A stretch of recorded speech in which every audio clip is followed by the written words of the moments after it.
A couple of years back, I was talking to a prospective client, and this prospective client was coming to me with some retirement projections, showing me how he thought he and his wife were in a position to retire.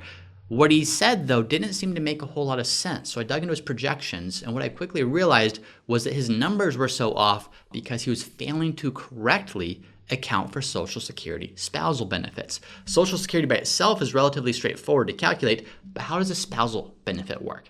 That's the topic of today's episode, because if you don't get this number right, you might dramatically overproject or underproject how well you might be funded for your own retirement.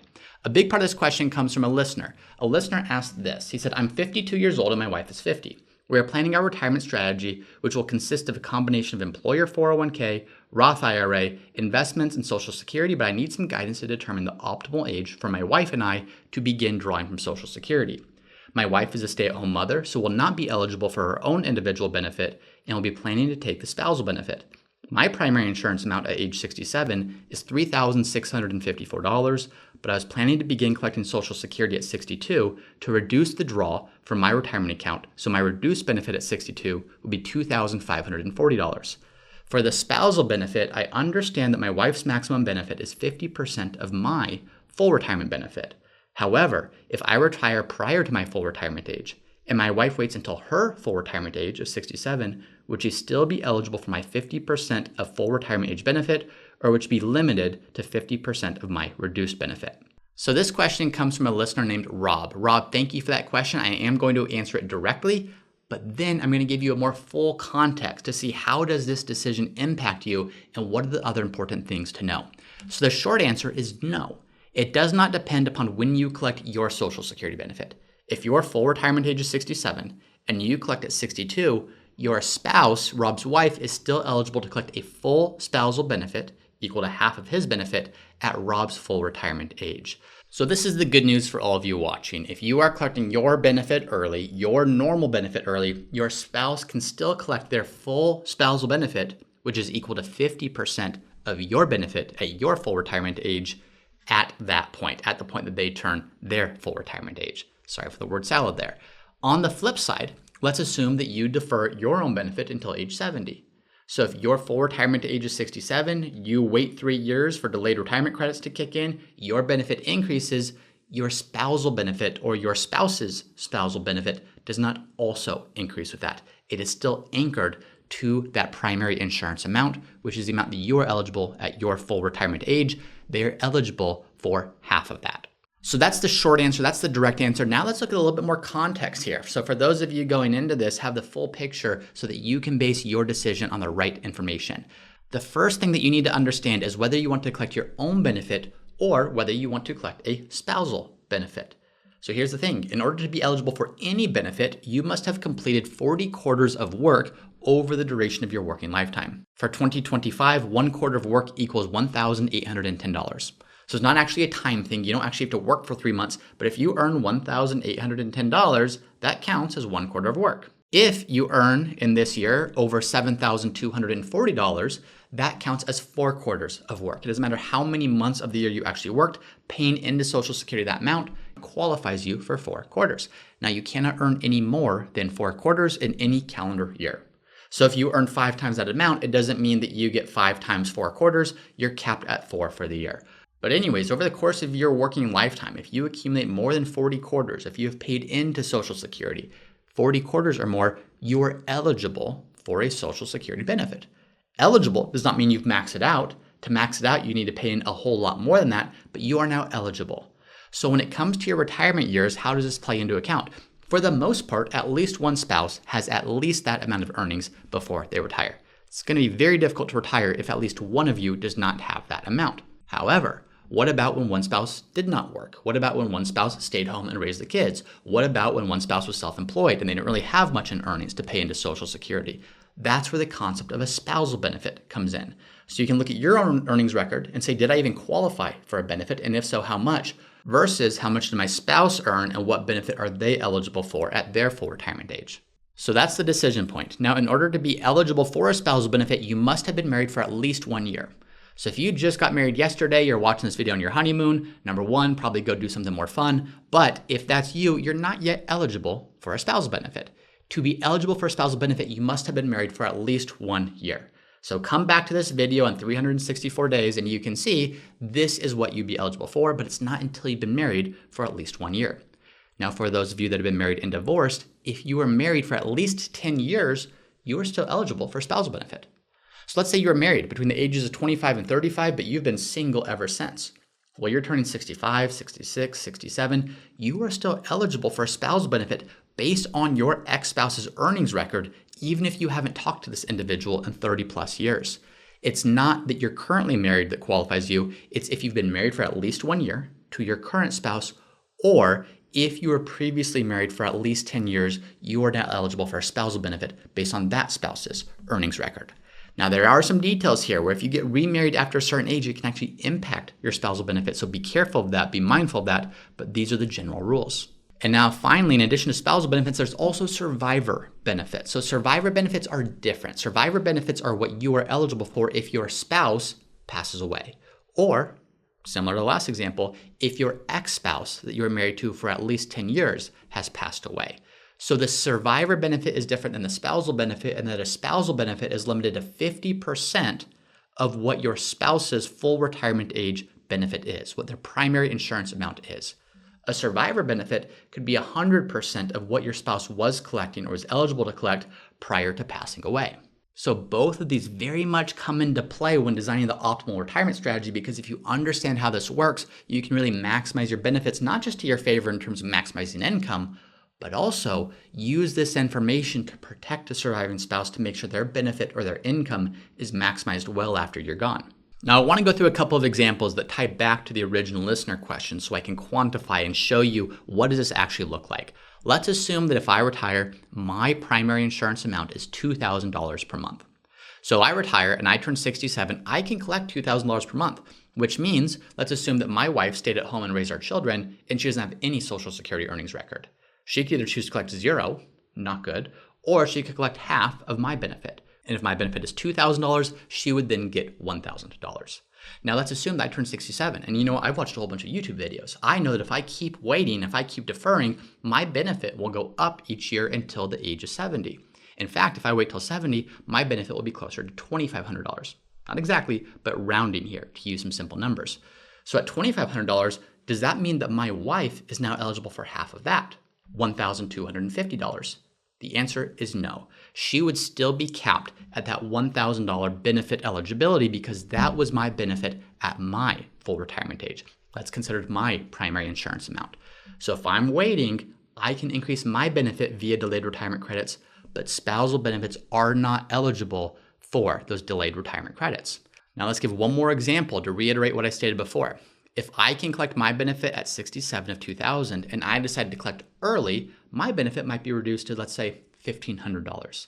That does not mean that my wife's benefit is automatically reduced to half of $1,500, which would be $750.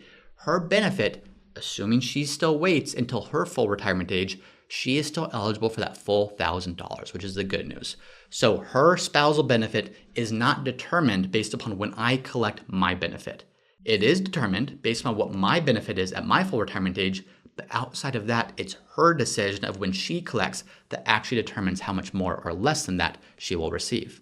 Now, two very important follow-ups to this. Number one, in order for my wife to be eligible to collect her spousal benefit, I must be collecting my benefit. So if I go back to that example, if I turn 67, I could collect $2,000 per month, but I say, you know what, if I wait till 70, that can go closer to $2,500 per month, I'm gonna do that. Well, each year that I delay, my wife's not actually eligible to collect her benefit until I have begun collecting mine.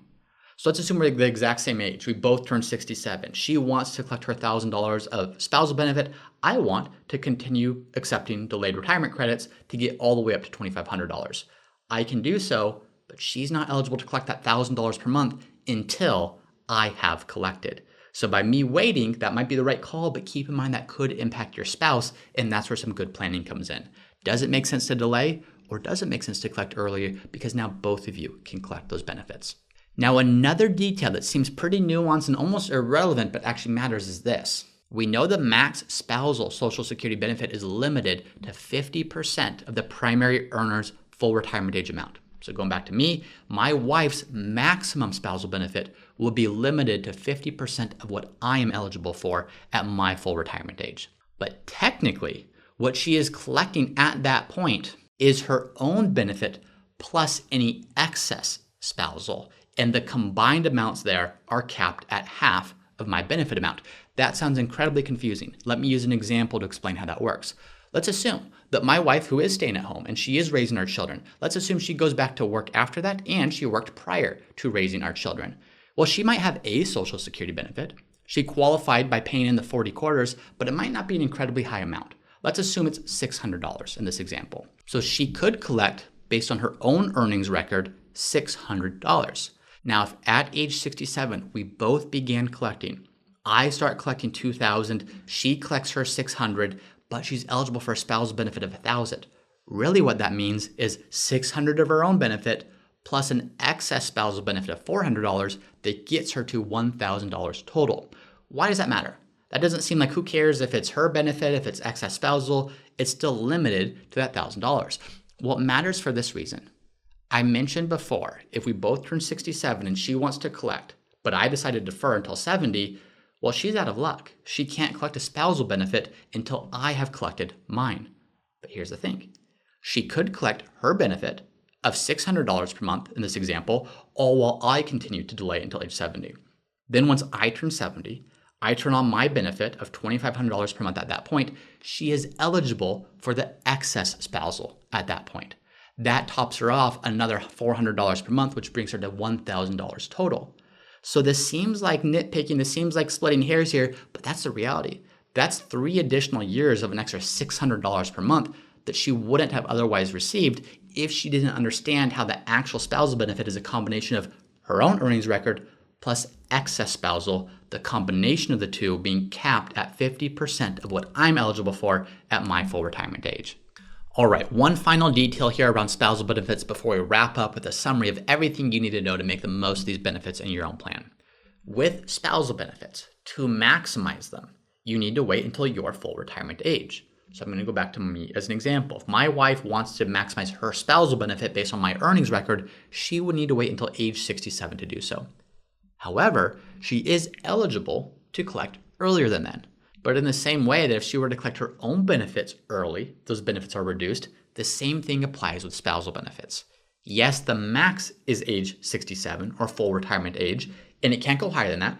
Unlike your normal benefit that's eligible for delayed retirement credits, spousal benefits are not.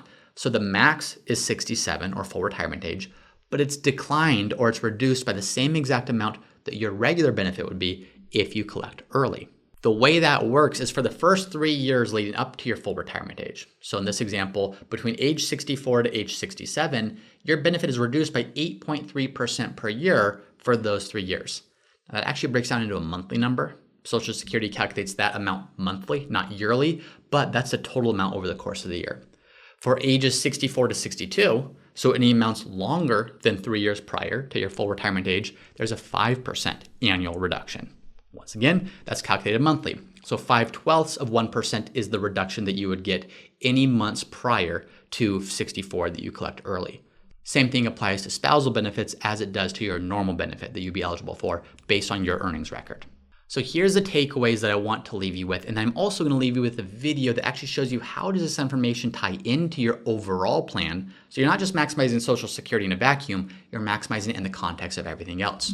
Number 1, determine if your spousal benefit's even the best option. Going way back to the listener question, he is 52, his wife's 50. Does a spousal benefit make sense? Or, given that she has a decade and a half until she's eligible for her full amount, does she go back to work at all? Does she increase her earnings record? That's largely going to be driven by how much of an earnings record does she already have, and is it worthwhile to go back and increase that a bit, or does it make more sense just to collect the spousal benefit? But understand how both work, spousal and your normal benefit, to see which one makes most sense for you. Number 2, your spouse can maximize their spousal benefit simply by waiting until their full retirement age. It does not matter if you collect at age 70 or 62 or anywhere in between. Their decision is the only thing that's going to impact the amount of spousal benefit they collect, the timing of that. If they collect at 67 or their full retirement age, they get the full amount. If they collect sooner, they get a reduced amount. Number 3, understand that the spousal benefit is actually the combined amount between one's own earnings record and excess spousal benefits. The combination of those two is capped at 50% of the primary worker's primary insurance amount, but it's the combination of those two things that adds up to that. Seems like it's splitting hairs, but as we saw, this can actually lead to thousands of extra dollars that you receive if you know how this impacts you. And then finally, number 4, maximizing Social Security income is far different than maximizing the impact of Social Security on your overall plan. When you start to actually understand the way Social Security is taxed, how collecting early impacts your portfolio withdrawals or the lack of portfolio withdrawals, understanding how this all fits together is actually where the magic happens. So I walked through a video right here. You can see a link to it where I illustrate the impact of pulling Social Security early, later, and what impact does that have on your overall retirement plan.